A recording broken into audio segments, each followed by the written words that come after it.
グラブルショーケースリリンクパート3スタートです。イエイ3じゃはい、この番組はグランブルファンタジーリリンクの情報をお届けする配信番組となっております。今回は発売後の感想を語りつつ、4月26日と5月下旬に実施が予定されているアップデートについての情報もお知らせしたいと思います。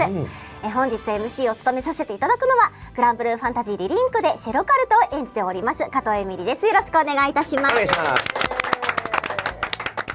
そして本日一緒にお届けするメンバーはこちら。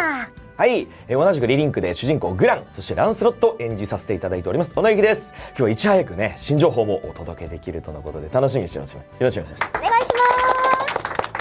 そしてショーケースではおなじみの開発陣からこの方たちにもちろんご参加いただいております。まずはこちらの方。はい、グランブルファンタジーリリンクゼネラルディレクターの福原哲也です。今日はよろしくお願いします。お願いします。そしてはい、グランブルファンタジーリリンクディレクターの梶康之です。本日はよろしくお願いします。お願いします。そしてはい、グランブルーファンタジーリリンクナラティブディレクターの日高三四郎です。よろしくお願いいたします。よろしくお願いいたします。今日は梶さんはお喉の調子の方は大丈夫ですか？そうですね。前回はご心配をちょっと修行のね大変な時期にお呼び立てしてしまったようで温かいコメントが多くてよかったありがたかったです。すみません、今日は大丈夫です。よかったよかっよかったです。た、声大事です。よろしくお願いします。はい、さてというところでですね、まずはリリンク100万本セールス達成おめでとうございます。ありがとうございます。いやーすごいですよね本当に。はい、まずはありがとうございますっていうところなんですけど、すごい多くの方に手に取っていただいて、開発陣一同喜んでおります。で、僕この間原作の10周年生放送の方でお礼もさせていただいたんで、今回は梶と日高の方からもぜひと、お願いします。はい、まずは本当に多くの方々にプレイしていただきまして本当にありがとうございます。アーリーアクセスの時からずっと、皆さんのコメントとかいろいろと拝見させていただいてまして、本当に数多くのご好評とやり込み具合もですね、本当に開発一同、驚きと、感謝と、気持ちでいっぱいです。本当に、ありがとうございました。それでは日高さんの方からもお願いします。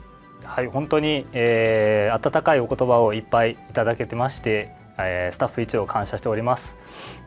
そうですね、リリンクの物語というところがグラブルの一部としてグラブルファンの皆さんにしっかり受け止めてもらえたというのが何より嬉しいです。そして、主に海外の方から、リリンクで初めてグラブルを知ったよ、そしてグラブルも今遊んでいるよっていう声もいっぱいいただけてまして、本当にありがとうございます。はい、ありがとうございます。なんかお二人の言葉からも結構ユーザーさんからのメッセージ届いてらっしゃるですね。そういうのがすごく毎週のかなと思いますので、みんなチェックしてるんで。そうなんですね。いや、私も実はリリンクね、やっぱり原作がもともと大好きな人間なので、こうやってリリンクプレイしてもうすごく感動しましたし、もうスタートのオープニングの時点で私は胸がいっぱいになって進行できなくて一旦やめたんですよ。この感情のままでは私はゲームがプレイできないと思って一旦数時間だけお休みして再開したんですけど、本当に素晴らしい出来で感動しましたし、やっぱりね、それだけもう皆さんのようにユーザーの声を私もちょっといっぱい英語さんみたいに検索しちゃって、リリンク好評で嬉しいと、原作の方もね本当にご新規の皆様がねたくさん増えていただいてもう本当に私もファンの一人として嬉しい限りです。だからね、こうインターネットを通してコメントが届いてるんですねみたいなことを言おうとしてたら、普通に強火のファンがここに直の声が今届く形でめちゃめちゃ強火なんでごめんなさい。素晴らしいですよね。愛されている作品なんですけれども、今回ですね3ということで、なんかやりきった感はあったのかなと、その事前のね告知番組としての役割あったのかなと思うんですけど、3があるってことは今後もっていうことなんですか？一応確認。本当はパート2で、発売前のパート2で終わりのはずだったんですけど、そうですよね。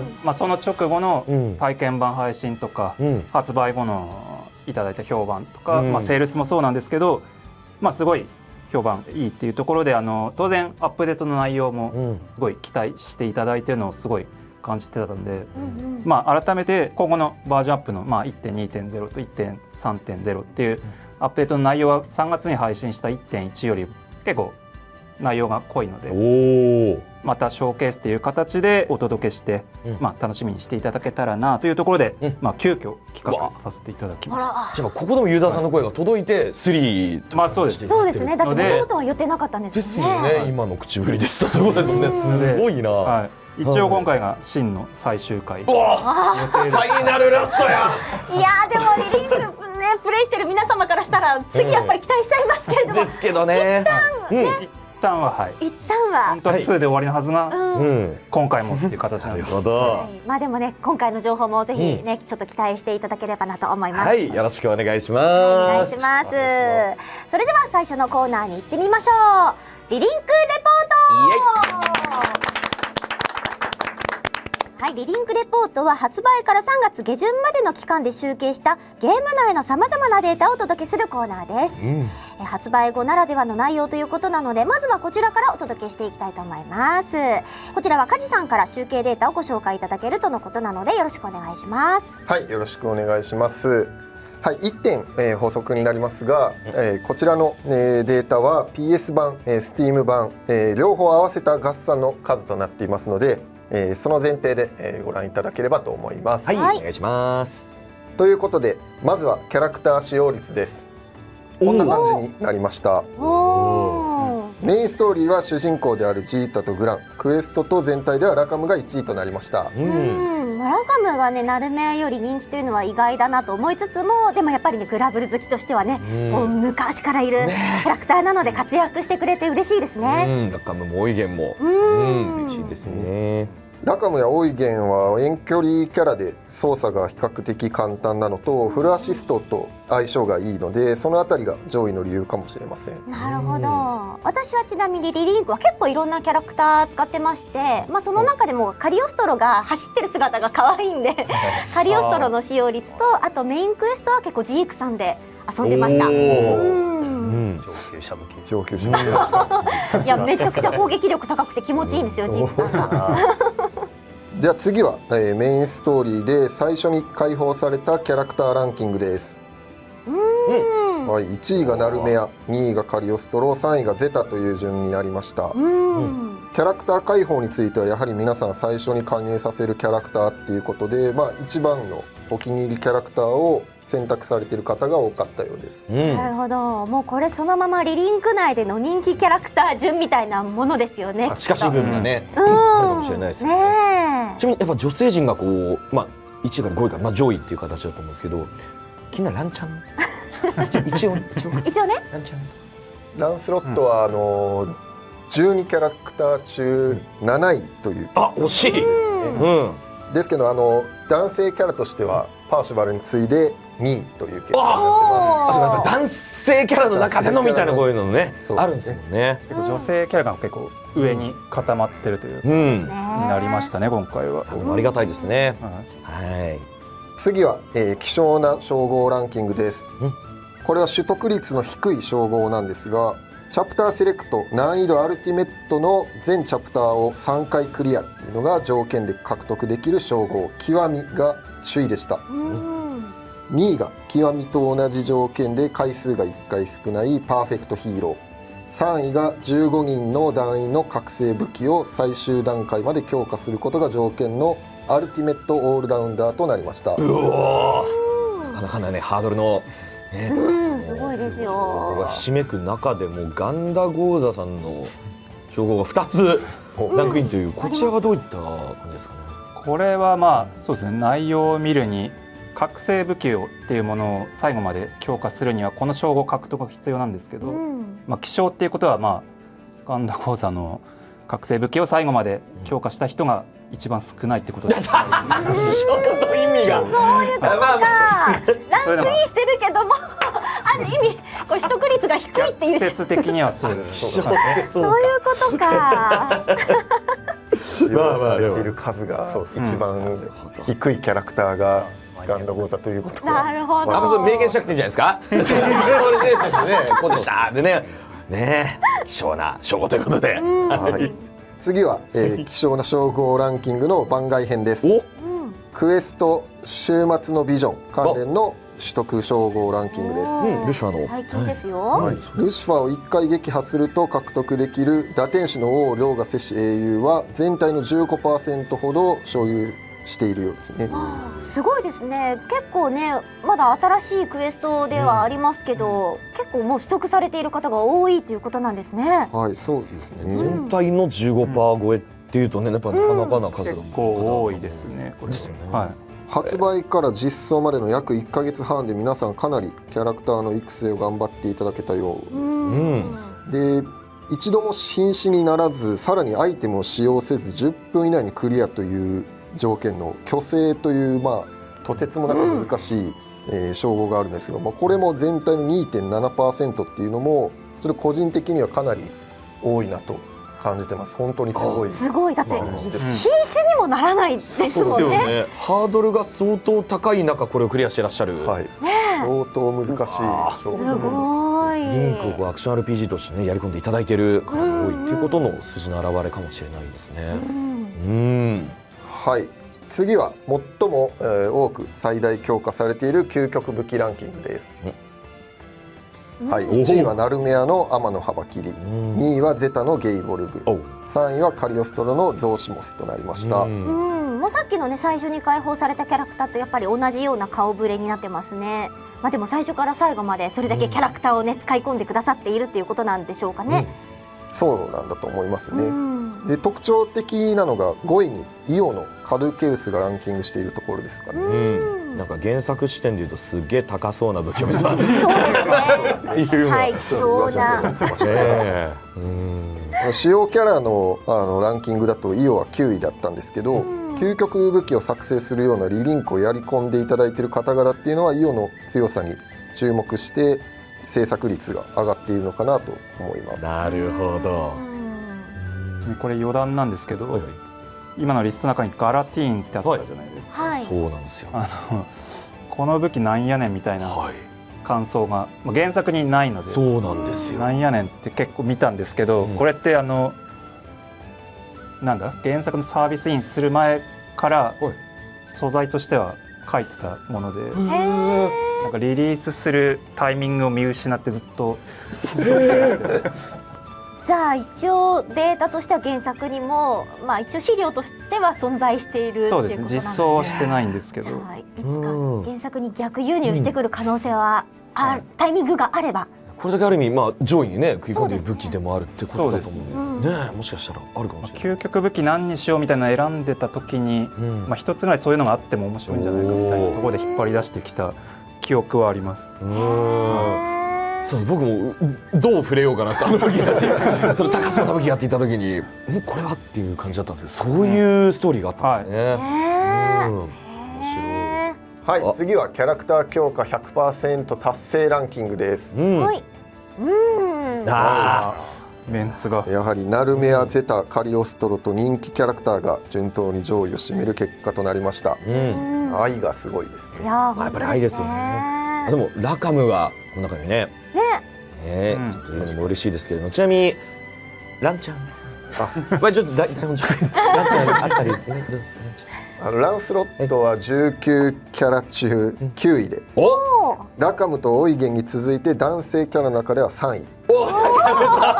続いてなんだ。遠隔キャラ強いから。そうか。でもそうなるとね、遠隔キャラ以外では1位ということだ。そういうことになりますね。さっきのパーの野郎よりはちょっと上にいったってことですけど、そこについてるの嬉しいことですよね。ありがとうございます。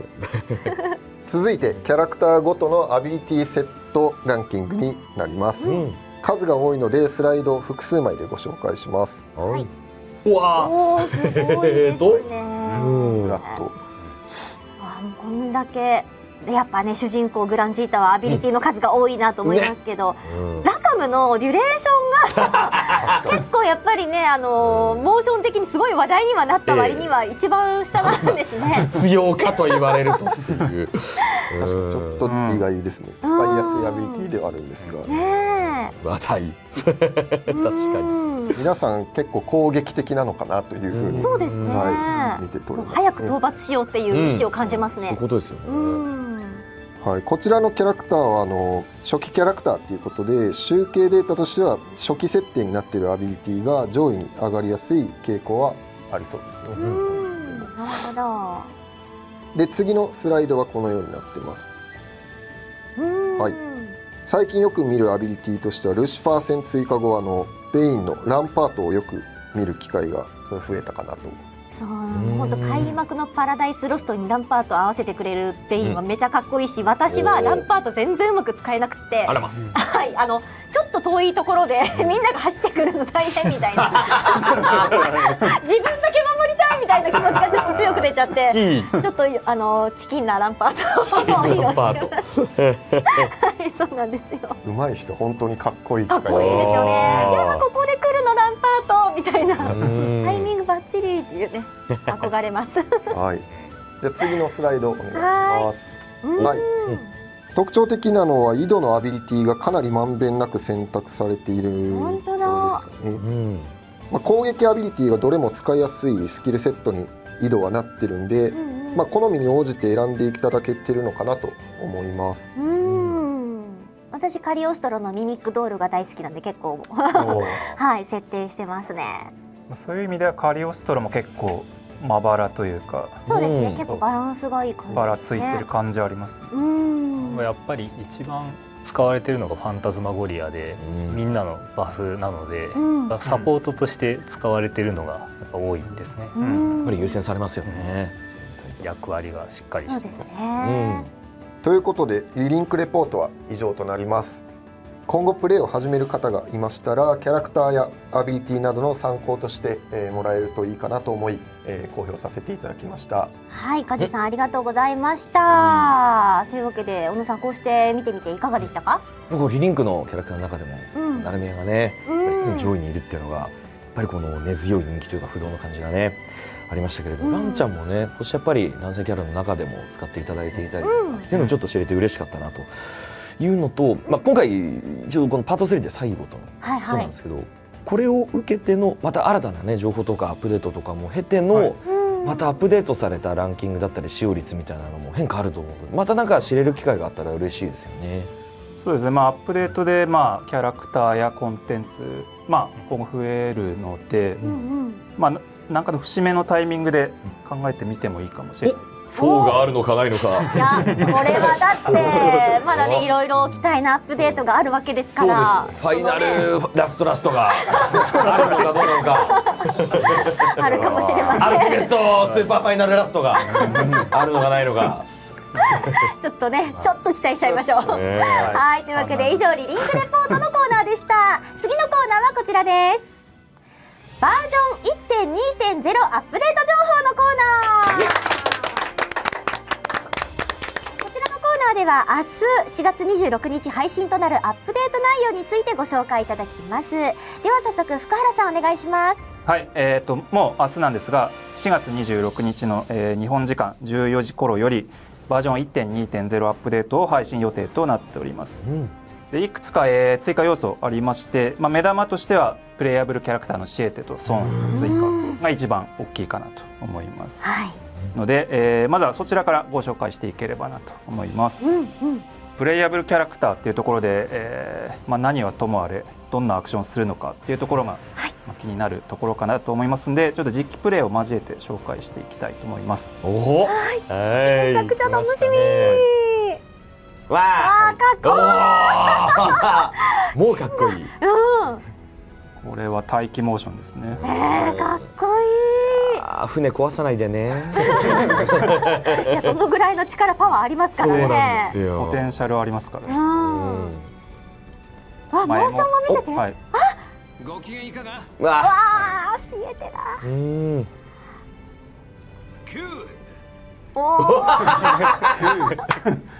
同じのでもパターンが結構いいじゃない。いいじゃない。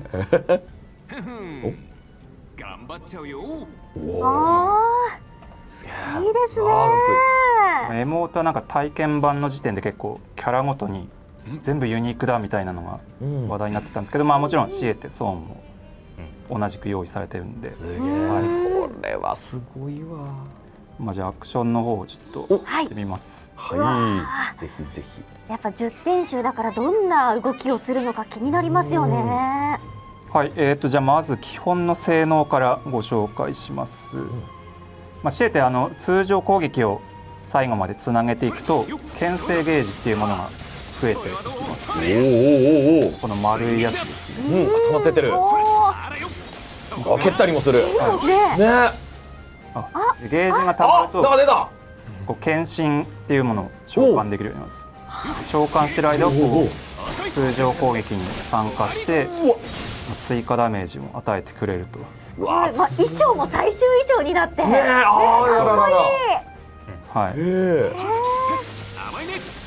ので基本的にはこのゲージを貯めつつ要所でその献身を召喚して、まあ、ダメージを稼いでいくみたいなプレイになるかなと。うわ、おお、決めた。すごい。お、あら、かっこいいね、出方も。献身呼び出し中通常攻撃の他にアビリティももちろん強化されまして、リンクアタックもですね、まあ、アビリティ一部そうですね、まあ、インフィニートクレアーレはこれ遠距離からもあ、わあ、かっこいい。すごい派手な技です。でバリードが突進技ですね。おお、この距離からでも。はい、いいですね。素早く仕掛けられますと。うん。でテンペスターレがこれは献身ゲージを一気にマックスにしつつ、まあ、自分の攻撃力アップ、クリティカル率アップっていうのを、まあ、付与する自己強化技です。わあ。あといや、切り方かっこよ。モーションもだいぶうん。 3つ剣使ってますからね。そうですよね。すごい。わあ、まあかなり雑にプレイしてても気持ちいいんじゃないかな。これは爽快感すごいですね。いやー、これはもしかしたらパッと4ができた時に配信がランキングに上がってくる可能性はありますよね。主要キャラクター。かうん。っこいい。すげえ。まあ最後のこの七星のきらめきはまあ原作でいう4アビというかおお。お。チャージ時間がめっちゃ長いんですけど、まあ、自分含めパーティーメンバー全員の奥義ゲージをマックスにするっていうものです。なるほど。でも最終解放のイラストを再現してくれてるのがすごい、ねファンとしてはたまらないですね。いやー。せっかくなんで、まあ、奥義を起きた。うわ、かっうわー一瞬モノクロ演出みたいな。かっこいい。ららら。うん、いやはい、まあそんな感じになっておりー、ます。これはやりたくなりますね。はい、じゃあ次はソーンの紹介といきたいと思います。はい。わ早くもデフォルトでこれですか。デフォルトで、はい、わあ。へえ。これは使いたい。妹もまあ浮いてるなりの結構独特な感じというか、座るとか僕気に入ってます。どうやって座るの？足組んでくれるんだ。これは空気椅子という概念でよろしいんですかね。そうですでも難しい感じですよね。うわー、かわいい。うん、かわやってみますか。あら。うわー、いいですね。はい、じゃあまあソーンのそうですね、基本性能というか特徴はですね、まあ、通常攻撃と特殊攻撃を組み合わせていろいろできるっていうのは、まあ、他のキャラクターと同じなんですけど、まあ、移動しながらこう遠距離攻撃ができるっていうのがまあ特徴になっています。あー、すげえすげえすげえ。なんかすごい。あらららら。あ、これはラカムとイゲンの立場がちょっとありますね。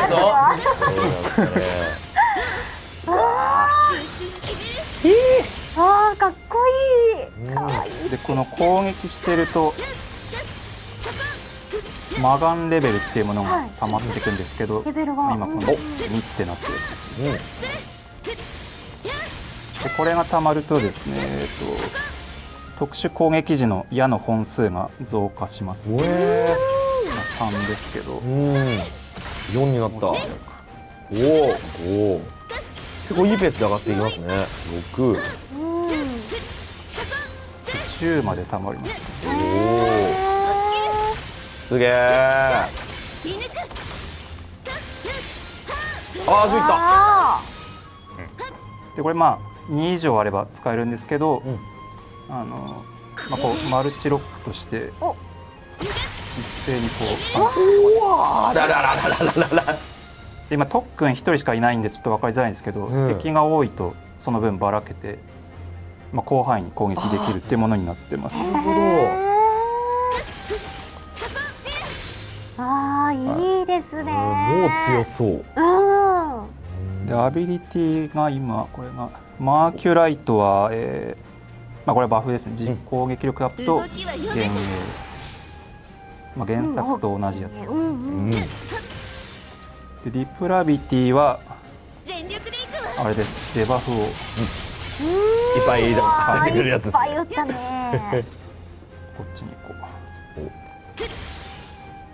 う。でクリンチャーは、一撃放つダメージアビリティなんですけど、弱体効果が敵に付与されている数が多いほどダメージが伸びるっていう、どう。仁王のいさかいは、ダメージ与えつつ弱体効果の、時間を延長するっていうものですね。じゃあ奥義なんですが、奥義もせっかくなんで、おお。ああ、すごい。おららららららら。特訓。いやー、すげえ。いいですね、かっこいい。で奥義発動すると自分に戦雷のカブラヤっていうバフが付与されるんですけど、それの効果中は攻撃アビリティが強化されつつ、麻痺効果が付与されるようになってます。おお。これで本当だ。麻痺付与しつつこれで延長するみたいな。なるほど。原作と同じですね。そうだ、通常攻撃とかためもできる。本当だ。でコンボの各段階でもできるんで、結構自由度が広いキャラになってます。やっぱ派手だから見てて本当にプレイしてて気持ちいいんですよね。やっぱシエテとソーンは10点集というところで、やっぱエフェクトもちょっと差別化というか、すごい星の海的なエフェクトもすごい力入れて作ってるんで、かなり見栄えがすごいキャラになったかなとは思います。ちょっと特別感ありますよね。ありますね。はい、という感じで、2人とも、これまでのキャラクターとはまたさらに違うアクションが楽しめるので、ぜひ開放して楽しんでいただけたらなと思ってます。やっぱちょっと気になるんですけれども、シエテとソーンってやっぱ特殊な条件下での開放だったりするんでしょうか。やっぱ10点集ということでね、原作の方でもやっぱり結構いろいろな条件があったりしたんですけれども、確かに。そうです。そこに関してはまず星の古戦場っていうものがありまして、そこで対応する転生機っていうのがあるんですけど、それを手に入れて真にして属性変更してさらにめちゃくちゃ強化してっていうことにはならない。ならないですね。ならないです。そこは原作通りじゃなく、ちょっと違う形のよそうなんですね。よかった。違います。とは言ってもやっぱり通常のキャラクターとは、違う方法で解放することになります。やっぱそこそうですよね。でその解放条件なんですが、シエテとソーンの加入条件としてはそれぞれの専用のキャラクター解放チケットっていうものが必要になります。この専用の解放チケットは、よろずやシェロでトレジャー交換をすることで入手できるんですが、交換素材として、究極たる逸話の極意という新しいアイテムが複数個必要になってききます。でその、究極たる器の極意、じゃあどこで手に入るのかっていう話になるんですが、これが新しく追加されるクエストで、手に入るようになっています。あら、でこのバージョン 1.2.0 では新しく2つのクエストが追加されます。でそれぞれで新しいエネミーも登場するんで、どんなやつらなのか、まずは映像の方をご覧ください。よし行こおおやおやおやなんかあれ見覚えのある。あらららららら馴染みがある人はいるかもしれない。いやもうね原作ねプレイしている私たちとしては、割とちょっと前も見たような、そう絡みがあったような気が。はい。あらららあらららら。おっと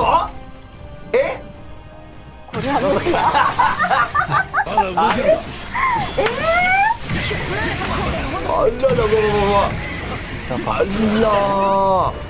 あら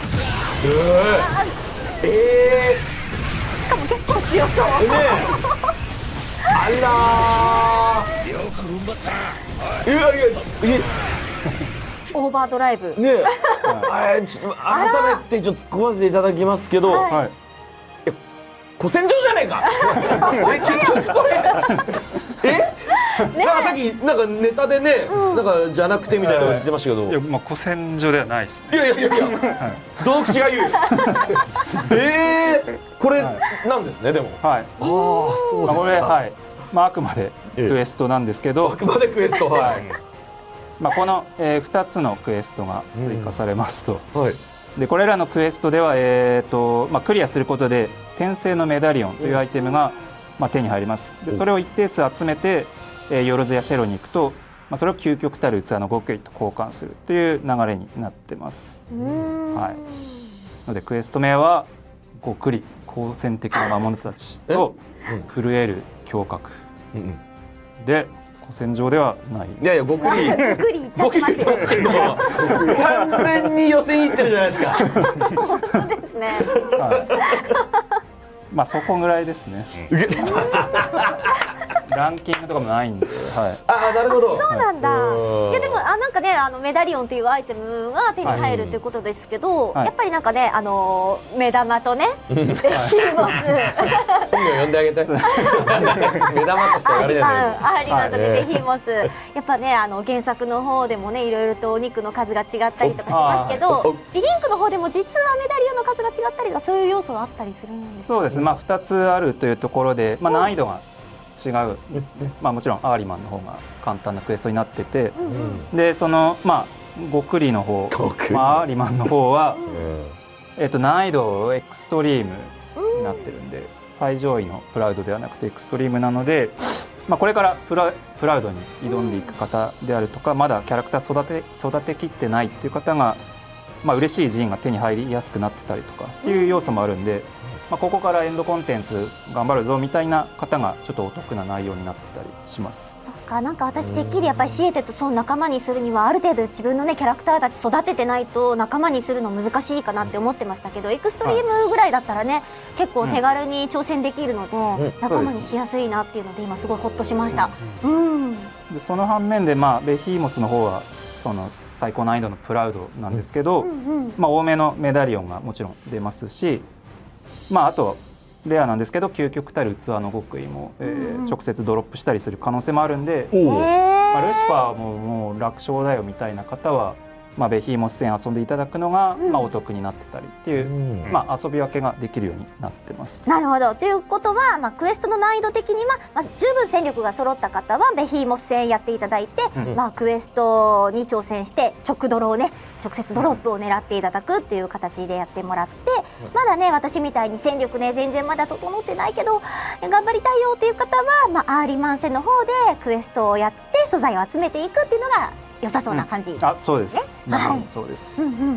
のでそうですね、エンドコンテンツ攻略しきってなくてもシエテソンの解放を目指してもらえるようになってますんで、現状のそのキャラクターの強さとか進行度に合わせて、目指してもらえたらなと思ってます。次ですが、シエテとソンは特殊なキャラクターというところで、解放条件以外にも他のキャラクターと異なる部分がいくつかあります。でただどれも細かい要素にはなりますので、ちょっと紹介していければなと思ってます。はい。まずはフェイトエピソードですね。これはもちろんあります。おのでー、嬉しい。そうですね。これについては日高から紹介してもらいます。はい。ネタバレしない範囲でお伝えしますと、シエテとソンの、フェイトエピソードは、リリンクの、メインストーリーの後日談的な内容になっております。はい。で、10点集であるシエテとソンがなぜメインストーリーの後にゼーガグランデ空域を訪れることになったのかっていうところとか、あとは10点集という、全空に轟く立場っていうところでゼーガグランデのこの空域にどう影響していくのかっていうところが見どころになっております。であとは、リリンクで新登場した人物たち、ローランとかっていったところとの交流も描かれているので、楽しみにしていただけたらなと思っております。はい。そうです。シエテとソン他のキャラクターたちと前提が違うので、そのフェイトエピソードの追加要素として、発売後に出るコンテンツとしてのインパクトみたいなのをすごい考えた時期があって、結構難産だったような気はするんですが、その分結構面白いお話になってるんじゃないかなと思います。そうですね。はい。あと彼らはメインストーリーの後に加入することになるんですけれども、チャプターセレクトを使えばですね、物語の一番最初から、自分のプレイヤブルキャラとして使用することもできます。はい、で、他のキャラクターたち同様に、ストーリーの中の専用のセリフも多数収録されておりますし、他のキャラとの掛け合いというところもありますんで、2人が好きな方はぜひプレイしていただければなと思います。うわー、私メインストーリーで絶対再生したいシーンはやっぱりあるんですよ。なんとなく想像。はい、絶対再生したいシーンがあるんで、そこちょっとね、シエテとソーンでもね見てみたいです。思い出の改ざんができるということですね、これ。そう、追体験というか。すげえ。もしもの話が繰り広げられるので、はい。長いね。いやでもこれちょっと全部確認していきたくなりますね。本当に、はい、もうね改めてプレイし直すきっかけになると思うので、ぜひぜひ皆さんやってみましょう。はい。次にシエテとソーンのキャラクター専用寺院についてご紹介です。はい。シエテとソーンともに4種類のキャラクター専用寺院が同時実装されます。これらの寺院はすべてトレジャー交換で入手可能になっているんですが、剣聖の連騎、剣聖の先陣、魔眼の番宣、魔眼の乱舞という、この表にある上2つは寺院連成からも入手可能になっています。各寺院の詳細はご覧の通りなのですが、それぞれ特徴的な効果の寺院になっているので、どれを使って遊ぶかっていうのをいろいろ試行錯誤していただいて、自分のプレイスタイルにしっくりはまるものを見つけていただけたらなと思います。次に、これも大事な補足になります。シエテとソンを含む追加キャラクターに関しては武器が、防御特化と覚醒の2種類のみとなってます。ただデフォルトで付与されているスキルがですね、特別な構成になってまして、その分他のキャラクターとはまた違ったスキルビルドが楽しめるかと思いますので、ご期待ください。また、プロトバハムートから入手する究極武器がないっていうことになるんですが、究極武器に付与されているカタストロフィーっていうスキルを付与できる寺院が、シエテとソーン用に用意されていますので、究極武器と同等の火力を出すことも、可能になってますので、安心していただければなと、思います。なるほど。ここまではシエテとソーンの固有寺院武器のご紹介でしたが、全キャラクターが使用できる新たな寺院も多数実装されます。バージョン 1.2.0 ではこれらの3つの寺院が追加されます。カニ寺院。アルティメットだ。このアルティメットカニ寺院と気になりますね。っていうものは HP 上昇系の寺院で、既存のものと比較すると、最大 HP を伸ばしやすいものになってるかなと思います。でオートポーションは、名前の通りですね、 HP が一定以下の時にポーションを自動で使用するという、便利なものになってます。なんか耐久性が上がるような寺院が多めに追加されるっていうのがなんか次に新しく追加されるコンテンツとかに関係があったりするんですか？ちょっとやっぱそれなりに強いのが出るのかなっていう。番組中にメタ読みをするというどうなんでしょう、そこのとこ。これは鋭いですね。なんだよあら、痛いとこついちゃいました。あらあら、あらあら。これ一応究極武器を手に入れる前の段階であったりとか、進行度がそこまで極まった方じゃない人が追いつきやすかったり戦いやすくなるためのものっていうのがメインの目的だったりするんですけど、察しの通りベヒーモスとか、結構な強さで襲いかかってくるので、そういった意味でも耐久を上げて挑んでいただけるようにっていうのは、考えて作られております。考えあったんや。なるほど。なんか原作って言い方変にしますけれども、の方だとあんな強い印象なかったんですよね。めちゃくちゃ猛攻な感じがね、ベヒーモスちゃんバーンってすごい。私気になるのはベヒーモスHP50% ゾーンがどうなるのかちょっと気になってて、いつもはなんか割とスキップできるというかね。そうですね。変石になってペンってやっちゃえるけど、食らうとなると、リリンクでちょっとね強さを実感するかもしれないですね。かもしれないな、これは。セーガグランデの魔物凶暴って言われてますから、おっと、グリポンがこんなに強いのかみたいな。そうだった。これは極利もんですよ。極利しなきゃ。確かにこれは。はい。でそしてこの他に各キャラクターの新しい専用寺院っていうものも登場します。ただここで全キャラクター分紹介してしまうとちょっと時間が足りなくなってしまうので、詳細は割愛させていただくんですが、どれも面白い性能になっていると思いますので、実装後に見ていただいてですね、改めて編成とか、戦略を練っていただけたら、嬉しいです。はい、お願いします。次に、機能アップデートについてです。多数ご要望いただいていた寺院連成の一括連成が実装されます。これは結構皆さん嬉しいと思いますね。以上実機でお見せできればなと思います。はい。寺院連成、今まではそうですね、一個一個やってたんですけど、実行回数が選べます。3つならで最大30回までできます。はい、こんな感じで。気持ちいいですね。いいっすね。まとめて出てくるの嬉しい。はい、そんな感じになります。嬉しいです。やっぱ快適ですね。はい。と気持ちいいし、もうサクッと終わりますね。ちょっとここちょっとご不便おかけしていた部分あったかなと思うんですが、これ発売前からもう開発開始してまして、そうだったんですね。で本来バージョン 1.3.0 で、5月下旬ので行く予定だったんですけど、ちょっと担当者の頑張りにより 1.2 にねじ込んでもらいました。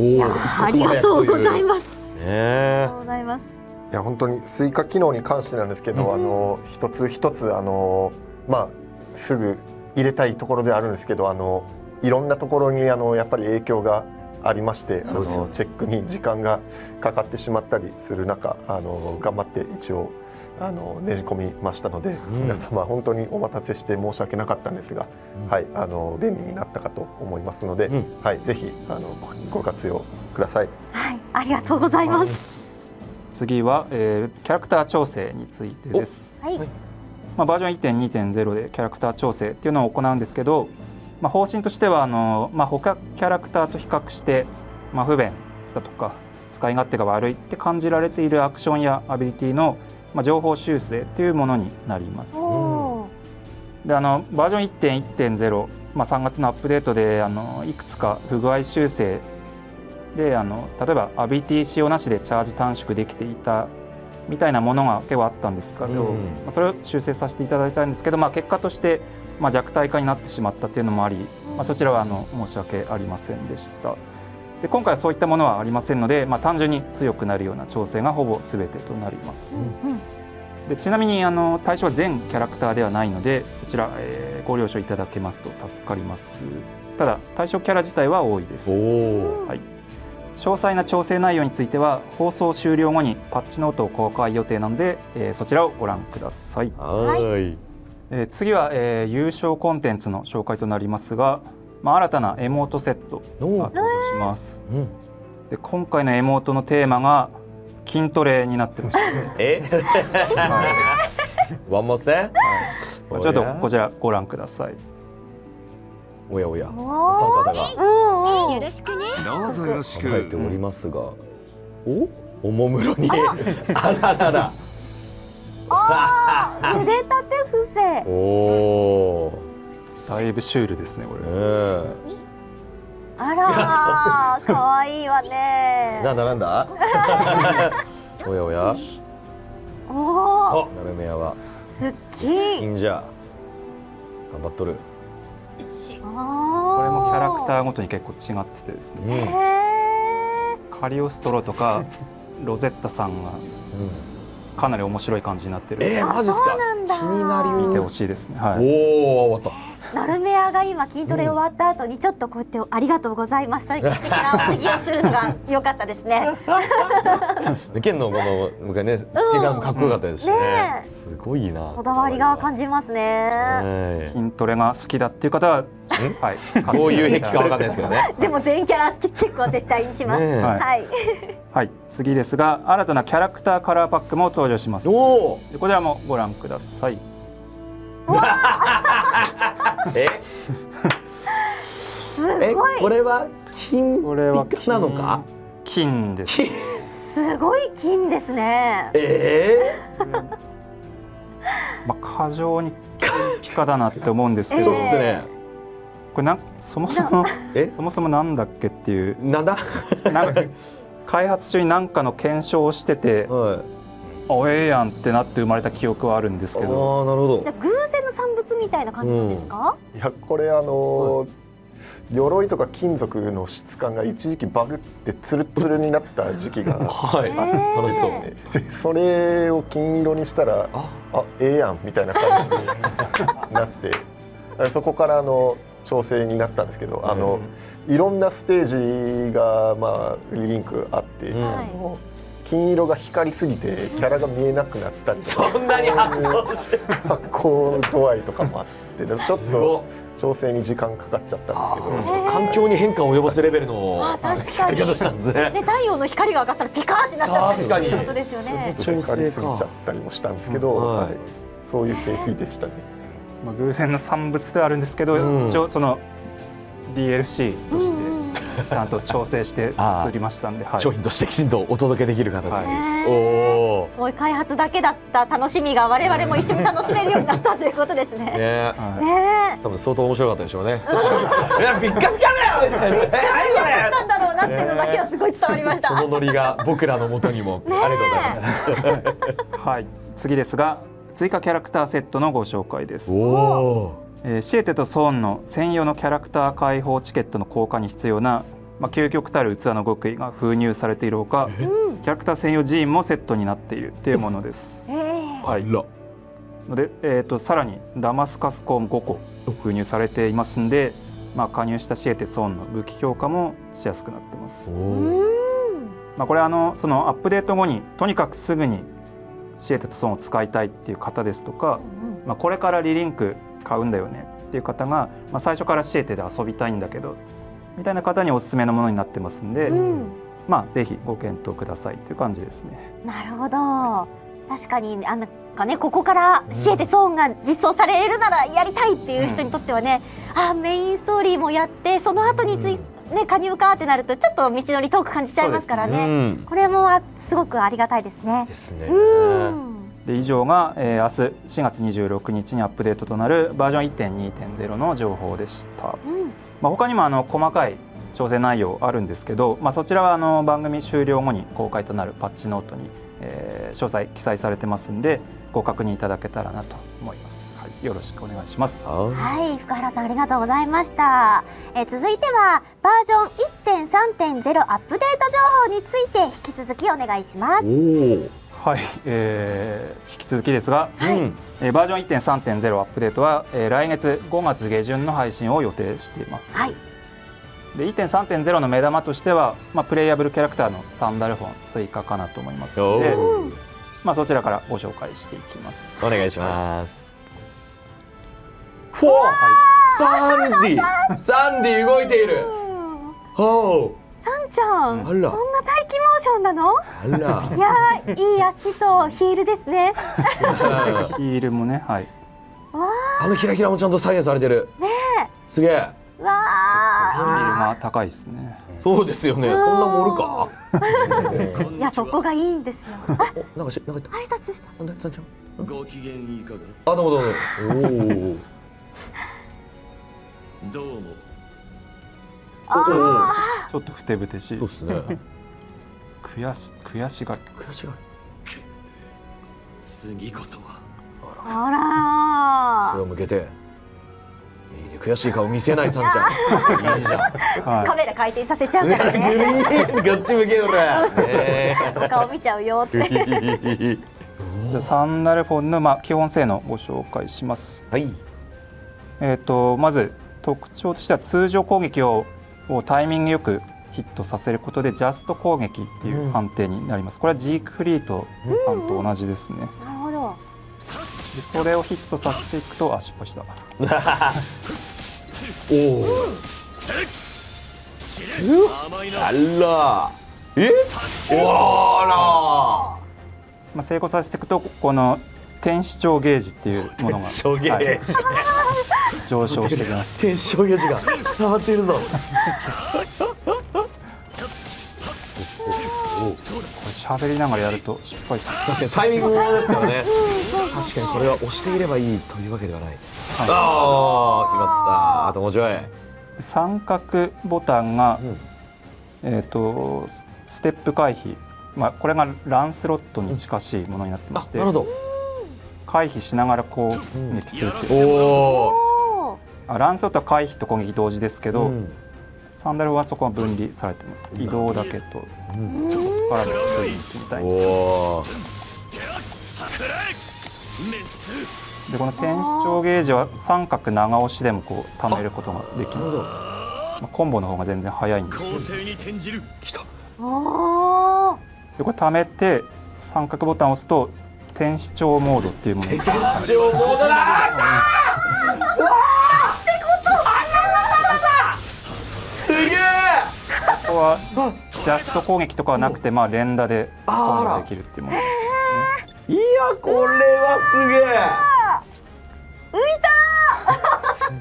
でアビリティも専用のものになってまして、どれも結構強力なものになってます。俺を舐める。かっこよ。うわー、いや、この羽モードのサンちゃんをね、まさか扱えるが来ようとは。すげえすげえすげえ。わ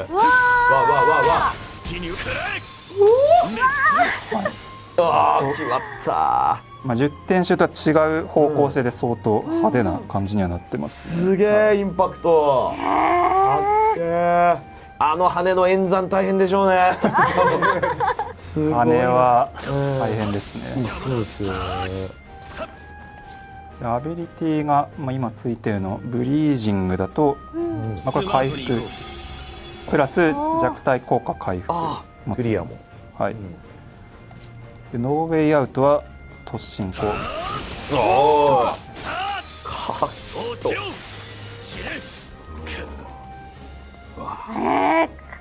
いい。エクリプティカは、飛び道具です。おお、本当だ。パワーオブワンは、自分と仲間全員に攻撃力アップ、防御力アップ、クリティカル率アップ。連着と同じかね。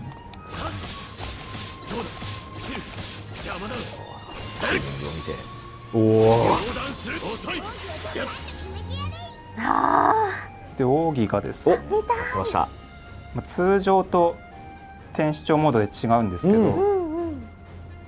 今回通常だけでいいか。あら。天使モードはお預けというやつですか。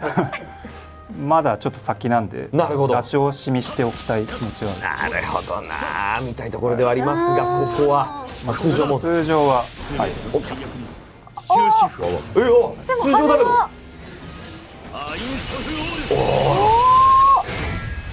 画角かっこよ。手の画角かっこよ。こっからアップやって。かっこよすぎる。いやすね。で天使長モードの時は、はいまあもちろんあの技になるんで、はい。あ、なるほど。あー、だからちょっとこのままなるほどね。こちらはちょっとはい、楽しみにしていただけたらなと。いやー、お預けか。でもこれはね、今の情報だけでもかなりやっぱみんなテンション上がったと思うので、はい、うわー、楽しみが増えました。はい、こんな感じです。まあ加入条件に関してはシエテとソーン同様に、まあ、特殊な形式となるんですが、まあそちらに関しては、まあ、5月下旬の配信をお待ちください。はい。はい、そうしますとサンダルフォンはフェイトエピソードと武器の使用とかメインストーリーのセリフなどは、まあ、シエテソーンと同じ形で実装されております。わー、ってことはこうサンちゃんと一緒に最初からみたいなはい、イフもありえる。もちろん、はい。わー、これは確かにさん方もう一周しないと。何周しても足りないぞこれ。なるほど。割と皆さんすごい喜ばれているのが、やっぱり原作だとどうしても関係が薄いキャラクター同士っていうのもあるので、まあでもこのパーティーに自分で組めば、それらの普段あまり絡まない人たち同士の掛け合いも見ることができるんで、もちろんそこのサンダルフォンもいっぱい用意してますんで、もうこれ組み合わせの何通りあるかっていうのを試したらとんでもない数になりますから、うわいやちょっと皆様ね、いろいろいっぱい楽しめるっていうことで、はい、次はこちらです。完全な新機能が3つ追加されます。それぞれ実機でご紹介していきたいと思います。じゃあ、まあ1つ目が、まあ見えちゃってるんですが、マップが開けるようになります。これ結構待望されていた方もいらっしゃいましたよね。そうですね。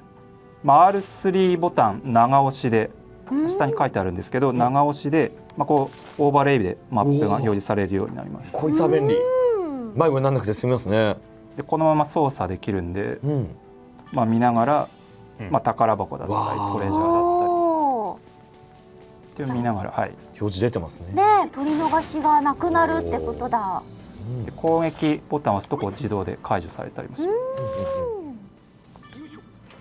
これの拾うときはそのままです。いやこれは便利ですね。ね、便利便利。結構ねマップ広かったりするんで。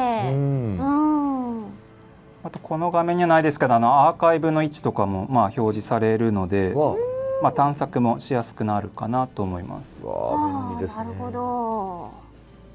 まあリリンクミニマップがなくてもまあ迷わないようにっていうコンセプトでまあステージを設計してたりとか、まあ黒いぐらい目的地マーカーを表示したりしていたんですけど、まあやはり要望がとても多かったので、まあ遅くなりましたが追加させていただきました。カニ今出てますけど、こうやってマップ上でカニの位置って把握できるようになってるんですか？これ今表示されてないんですけど、チャプターセレクトからプレイしたときに、まあ要はエンディング到達後にマップに表示されるようになってます。出るんだ。嬉しい、カニ全部集めなきゃいけないから。よかった。シエテがカニ取ってくれた。でもこれめちゃくちゃ助かりますね、本当に。なるほど、やっぱカニの陣ね、協力ということで最初から取れちゃうとね。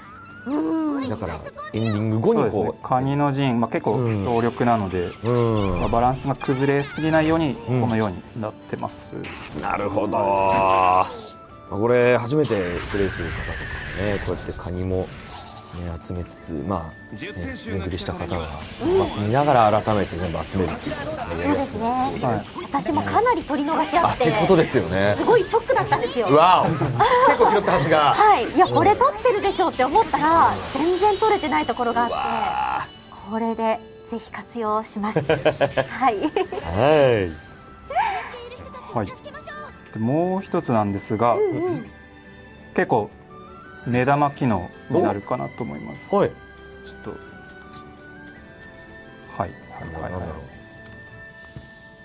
これも下に出てるんですが、フォトモードが追加されます。本当だ。おお。あら。わあ、嘘。すげえエフェクトが出てるが、はい、でしたこの機能、紙機能です。まあフォトモードという名の通りですね、はいリンク内で写真が撮れる機能なんですが、まあちょっと機能が相当いろいろあるんで、もこれもちょっと操作しながら紹介できればなと思います。う。はまあフリーカメラでまあいろいろ見れるのはもちろんなんですけど、まあ画角であい。るわ、すげえすげえすげえすげえわあ、。こんなアップでお顔が見れる。うん。とか、まああとロール角おお、すげえ。カメラこう横にしながらみたいなやつもできちゃうんですね。まあこれはオプション的なやつですけど、うんあとは被写界深度あ、すを、ごい。一眼で撮ってるみたいな。はい、あら、まあ僕円形とか近景のボケ、ひー。近景か。あらら、遠距離遠くのね。ね。うん。あとはフィルターがいろいろ、ああら、ら。かっこいい。うわー、これだけでも雰囲気全然違いますね。まああとコントラストわあ、いいです。と、まあこれフィルターですね。絵画調水彩画風にあ、本当だする。あそんなことまで。あとはまあブルーム、あまあ画像編集ソフトとかにあるような機能は大体揃ってるかすごいこだわりですね。全部入れちゃったんですか、それ。な。なんかこれ系を作る天才がいるらしく、天才が。うわ、ライトも。いやー、わあ、天才いたか。結構すごいものになってるかなと思います。へえ。うわあ、まあ本当だ。ビネットとあフレームとあ、か、あ、すごいすごいすごい。じゃあ俺プリクラみたいな感覚で楽しめますね。すげえ。あ、すごい。わあ、おもろ。ああ、こうやって変えられるんだ。あ、集中線。へえ、すごい。これはこういうクエスト最中でもこのフォトモードに移行できるんですか？あ、できますできます。バトル中でも、戦闘中でも。はい、カットシーンとかはできないですけうど、ん。まあ普通に操作してるフェーズであればどこでもいけます。そんなギリギリの戦いしてるところで急にカメラ構え出すみたいなことも可能ってことですね。じゃあマルチじゃないところでね、一人ではい表情表情も表情も捏造ができるってことですか？すごい。あら、これはあらららら。すごいのがこの目線です。こっち向いた。こっち向いたぞ。こっち向いた。ずっとこっちが追ってくれる。すごい。あら。すごはい、これはだいぶすごいと。うわー、これ天才が。天才がはいやってくれました。天才ありがとう。いや固定したままとかもまあできるんで。ああ、なるほどね。すっげえ。結構キャラごとに目線がカメラを向いてる具合っていうのがやっぱ体格が全然違うんで、うん全員パラメータ別でもってうわー、ナチ一人一人感性込めてすごい。天才と努力が合わさらないとできない本当ですね。いや、こんな素晴らしいモデリングでキャラクターを眺められるって本当に幸せですね。ね、ワクラン君も。すげえ。う B わを消せる機能もある。 B を消せる。なんか切ないけど、そうなんだ。 B どこ行った？ B もう消えてるとかないですよね。B 君。あとフレ自分で操作してるキャラ以外もこうやってああ、なるほど。表情いじれますね。ひえ。いや、すごいですねあ、。本当だ。はい、ので、おーまあメンバーを連れてって結構いろいろ工夫次第ではできるかなと思います。かあ、すごいな。すごい。これでまたたくさん皆さんの素敵なスクリーンショット、思い出のね一枚が上がってくるんですかね、SNS とかに。そうですね。うん。盛り上がってくれるのをちょっと期待してます。は以上が、フォトモードのご紹介でしいやた。すごかったですね。すごかった。私は本当に最近ねたくさん絵を描いてるので、もういい資料が来た嬉しくてたまらないです。もう本当にファンにはたまらない機能ということでリリンクの世界をねより堪能できる機能になりそうです。アップデートがより楽しみになりました。はい。はい、これも新機能です。リトルスニッパーを拾い直す機能。え？どういうことですか？関連。カニ、はい。カニを拾うときに実は、各キャラクターで専用セリフが複数種類ずつあるんですが、はい確か集め切るともう聞けないっていう問題が発生してまして。確かに他キャラでも聞いたりしたいなとは思っていました。好きなだけ拾うようにできるようにしようとなりまして、で集め切ってる人は、はい。もうシエテとソーンが明日追加されてもはい。カニを拾ったボイスが聞けないんです。そうですねはい。はいはい。最初からやらない限りは。そうっすね。ので、1.3.0 からにはなりますが、はい無限に拾えるように。どういう？大事なことこれシエテとソンがずっとカニを拾う動画がアップされますよ。確かにさっき一種プレイの時になんかこんなところにみたいな言ってましたもんね。言ってました。はいあのセリフが確かに集め切っちゃってると聞けない問題が確かにあったと。そうです。でも無限に広げるってのはどういう概念ですか？そのカニのコンプリート数には影響しないんですけど、はい街に行くとそのスニッパーボーイっていうカニを保護している少年がいるんですけど、はい。そいつに話しかけることで近くにちょっとカニが放出されるんで、それをもう一回こう拾ってリリース拾ってリリースみたいな。落ち着いて拾うことが日の住むまでカニを拾えるってことなんですね。はいやでもこれはとてもファン思いな機能だなと思いました。すげえなグラブルって。ねそっか。そっかってことはさらに後に5月ね下旬に追加されるサンちゃんのカニを拾うボイスもここで聞ける？じゃあもちろんあるんで、はい、ってことですよね。好きなだけ聞いてほしいなと。好きなだけね。はい、サンちゃんカニ拾った時どんなボイス言うのがちょっと気になりますよね。それはそうっすね。ねいやこれは面白いアップデート素晴らしいですね。ありがとうございます。はいで次はちょっと細かい内容になるんですが、はいナルメアの胡蝶の数に、専用の表示がつくようになります。おーはい、胡蝶の数が分かりにくいっていうご意見があったので、こちらは発売後に開発を開始して1.3.0 でお届けできるようになりました。わあ、こちらは実用的なっていうとカニは何なんだって話になりますけどどちらも愛を感じるアップデート。そうですね。ナルメアね使用している方もたくさんいらっしゃるので。そうですよね。実用的なアップデートです。もっとね、本当に戦闘に向いたアップデートになりました。いやーすごいハヤチームのなんか愛情を感じますね。はいや本当に。お待ちいただければと思います。はい。はい。でバージョン 1.3.0 は、今ご紹介した他にも多数アップデートを、予定してます。で5月下旬というところで、もうちょっと先ではあるんですが、こちらもご期待いただければなと思います。はいここに出るやつがこうですね。ね、ボリューミーな感じ、サイドクエストの追加だったりとかもあるし、やっぱ気になるのがあるんですけど、はい機能アップデートの人合成っていう人同士を組み合わせてサブスキル調整することができるっていうの、これがこれ新しいやつ。これはそうですね、新しい機能というかコンテンツですね。これがどういう形になるのかすごい楽しみなのと、あと個人的に嬉しいのがコントローラーの調整、はいはい。あれも結構、自分の使いやすいようにこう馴染む手に、ボタン配置設定できるのかなと思うとすごくありがたい機能だなと思ってて、こちらも楽しみにしてます。コントローラーはそうですね、カメラの調整と一緒で、体験版の直後くらいから、カメラとキーコンフィグって意見が2大巨頭ぐらいで多かったんですけど、カメラは結構早くできたんですけど、ちょっとコントローラーはお時間いただく形にはなってしまいましたが、1.3.0 でいけますんで、ちょっとお時間かかりましたが活用していただけたらなと思います。ありがとうございます。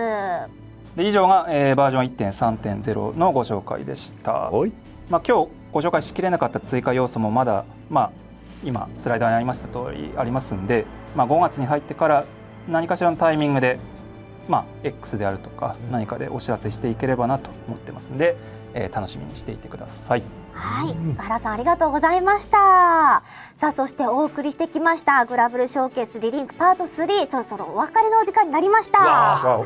というわけで結構ねボリューミーなのとユニークなアップデート情報もあったりしましたけれども、最後にそれぞれ感想を伺っていきたいと思います。まず小野さんいかがでしたでしょうか。はい、まず何よりねこのパート3という形で、ある意味帰ってきた、ね、ファイナルラストという形で参加できたこと自体も嬉しかったんですけれども、たくさんのアップデート内容だったりとか、これまでの振り返りとかその使用率とかね、そういう部分のデータが見られたのは嬉しかったんですけど、さっきの無限カニ拾いアップデートあそこにそうだグラブル開発チームってこうだったなっていうなんかその匂いをまた感じて嬉しかったですね。ちょっと遊び要素がありますよね。そうなんですよ。それでいて本当に確かに拾い切っちゃうともう音声聞けないっていうところが確かに実用でもあるんですよね。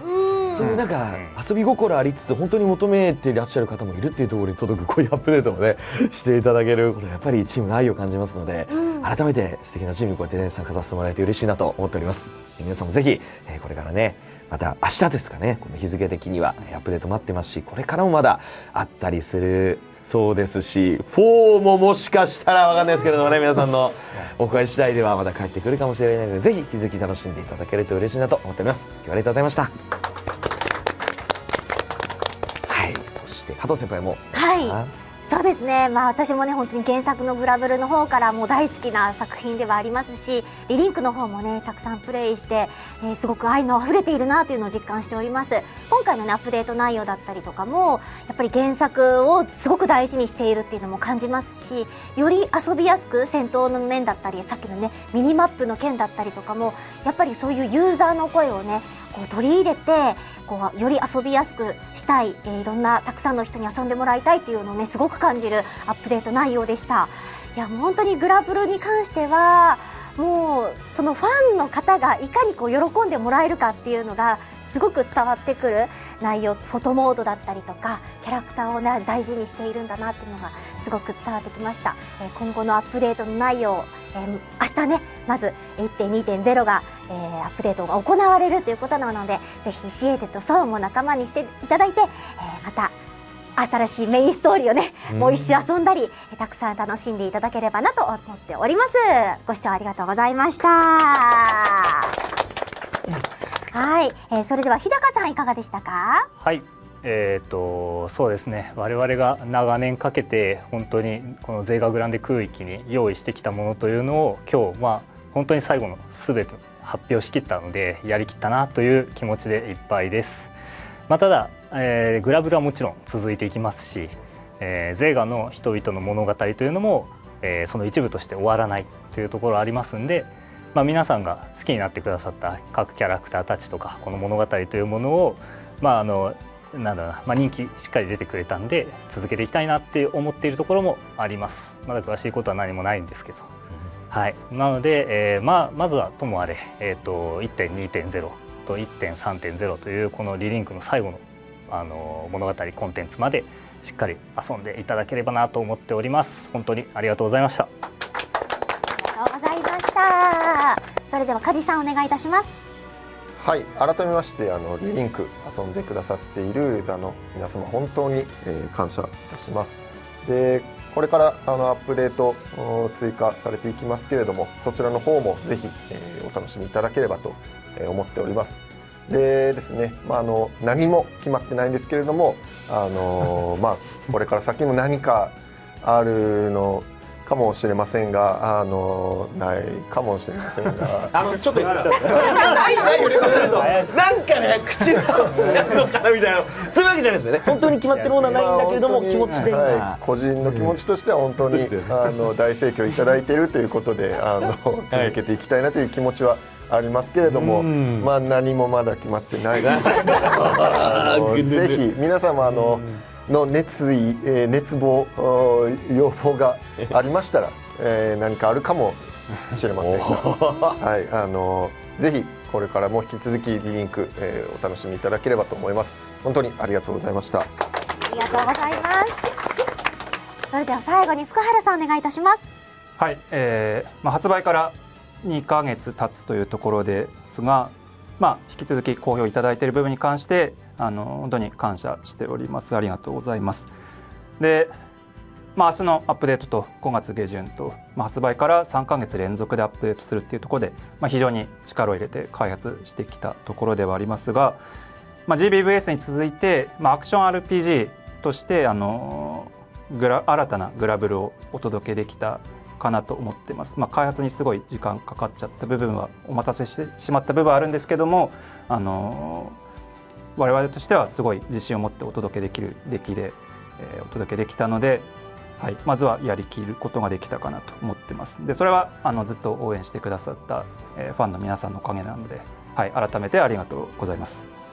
でサイゲームスとしても新たなチャレンジともなりましたんで、今回リリンクで積んだ経験をもとに、今後も最高のコンテンツ生み出していきたいと思ってますんで、応援いただければと、今カジも言ってましたけど、何かしら要望があればやっぱりお客さんの声あって何かが生まれたりすることもあるかなと思いますんで、ぜひ、よろしくお願いします。